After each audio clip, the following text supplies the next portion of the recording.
CM హోదాలో ఉండే రేవంత్ రెడ్డి మాట్లాడుతున్న వ్యాఖ్యలు సరికావని బీజేపీ చెవిలి ఎంపీ అభ్యర్థి కొండ విశ్వేశ్వరరెడ్డి మండిపడ్డారు. తెలంగాణ అభివృద్ధికి బీజేపీ ప్రభుత్వం ఏమిచ్చిందో చర్చకు సిద్ధమని సవాల్ విసిరారు. అమలు కాని హామీలతో అధికారంలోకి వచ్చిన కాంగ్రెస్ ప్రభుత్వం గాడిద గుడ్డు ఇచ్చిందని కౌంటర్ ఇచ్చారు.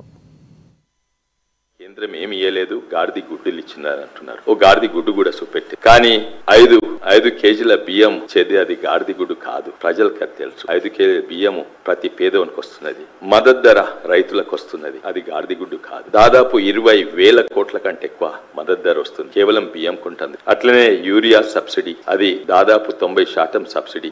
యూరియా సబ్సిడీ, ఫర్టిలైజర్ సబ్సిడీ, సర్పంచ్లకు వచ్చే పైసలు, లేకుంటే ఊర్లకు ఏమొచ్చినా కూడా మన MNRGకి ఉపాధి హామీ అన్నా, లేకుంటే రైతు వేదికలన్నా, ఆఖరికి శ్మశాన వాటిక, LED బుగ్గలు, ఇవన్నీ గాడిది గుడ్లు కాదు. ఇది నిజంగానే వస్తున్నాయి, మీకు తెలిసి ఉండొచ్చు. కానీ మీరు అక్కడ పోయి పబ్లిక్ మీటింగ్ లో ఒక గాడిది గుడ్డు అని చూపెడుతున్నారు. అది నిజంగానే ఆత్మ పరిశీలన చేసుకోండి. ఏందది? 2,500 రూపాయలు ఇస్తా అన్నారు ప్రతి మహిళలకు.